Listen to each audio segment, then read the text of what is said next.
Cheers, everybody. Welcome to another episode of Bourbon Booze. It's Tuesday. It's Whiskey Day. I'm glad you're here. Hopefully you are too. I'm super excited because we are going to go back to Canada. We haven't been to Canada in so much time. But first, make sure you do hit that like and subscribe. It means so much to us. Like I say, 91% of you who watch our videos are not subscribed. So simply just reach up there and subscribe. And then maybe even hit the bell so you can know that we drop a video every day, Monday through Friday, and this will let you know. Sometimes we drop even specials on the weekend. I do want to say tomorrow we have a very special episode.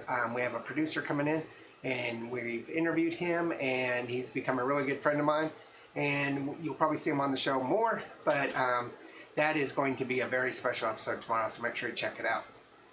Okay, so today we are looking at a Canadian whiskey, and I can't even remember the last time that we went to Canada for a review. Well, I remember when I was in Canada last, but I mean, last time we did a Canadian whiskey.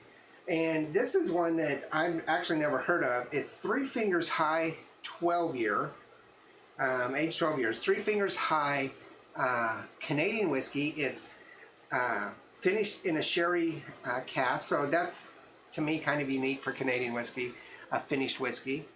And it's from Three Fingers High. I believe it is imported here by a California company. Yeah, California company. But this is a really unique Canadian whiskey, and I hope you all enjoyed it. As you can see, I've already got into it.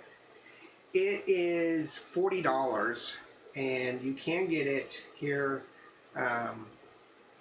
in the States at different locations on big box stores, so it should be readily available for you. But $40, that's a pretty good deal for a whiskey, a Canadian whiskey, and it is only, there's a little dust on here, it's still going to be a one barrel on cost, 1 out of 5, because of the $40 range. Look at that color. I don't know if you can see that. It's a nice color. Really nice color. Okay, so it's a little Varathane into it, but it's heavily rye and cinnamon. Ooh, yeah.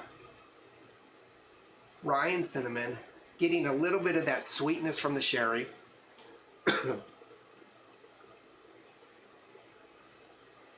I would almost bet that you could tell in a blind taste that this is going to be Canadian. If you're used to doing stuff like that.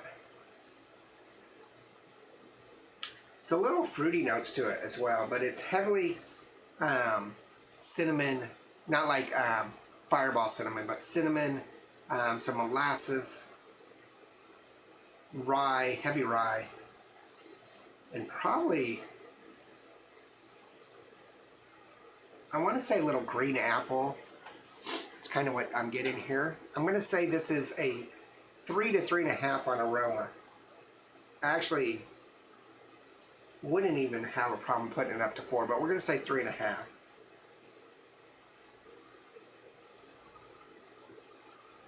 Got a nice thick mouthfeel, not very spicy or bitter. What did I say the proof is? Did I tell you that? It's a 40-80. Yeah, 40%, 80 proof. No bite to it all. And for being heavy rye, there's no real rye bite to it. No peppery rye, no spiciness. A little bit. Getting that cinnamon, that molasses, but a lot of that fruity notes that come from the sherry finish. Wow. I would think on the nose you could tell that it's not going to be anything but a Canadian or possibly an American whiskey. But on the mouthfeel, it almost, not quite, but almost you can mistake it if it's blind tasting for a Scotch.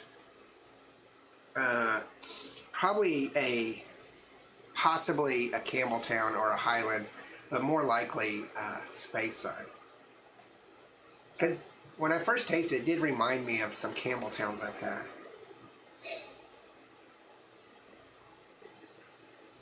All right away I'm going to say the bite on this is a 4. There's no bite on this at all. There's no bad aftertaste, no bad intake to it. It's very pleasant. I like it. There's a little bit of numbing on the tongue, but it's very nice. And we already gauged this at a 1 on cost and a 3.5 on aroma. So we're talking about 4.5. I'm going to say it's a 4 on bite. So now we're at 8.5. So the highest that this is going to be able to get is a 3, right? I'm going to say that the overall flavor of this is a 3, 3.5. So we're talking 9, or solid 3. Solid 3. And I think that's a good fit for it. This is a really good Canadian whiskey, a little bit different with the sherry finish. But I think this is a 3 out of 5. Not too bad. I would expect a little bit more because of the cost, that it would be a little bit more in-depth and complex, but it's not. But it is very pleasant, and I'm enjoying it. So, but I need to know what you think. Make sure you leave some comments below. Have you had this 3-finger high Canadian whiskey? What do you think about it? Are there other Canadian whiskeys that are sherry finish? I know that I believe Crown Royal has one, but I'm not too familiar with a lot of Canadians that do finishes. So let us know what you think about that, and let us know any other ones. But again, it's really about you. So give us your opinion and tell me what you think, what's the availability, because that helps me understand what you guys are liking and what you guys are expecting, so I can bring some better samples out to you guys and all that stuff. So make sure you do hit the like and subscribe. Check out Instagram, Facebook, Twitter, and TikTok. And remember, tomorrow we have a very special episode. Make sure you check that out. And we will see you on, well, tomorrow, but Thursday for another whiskey. So remember, there's no bad whiskey. There's only good whiskey and great whiskey. And this is really good whiskey. Cheers.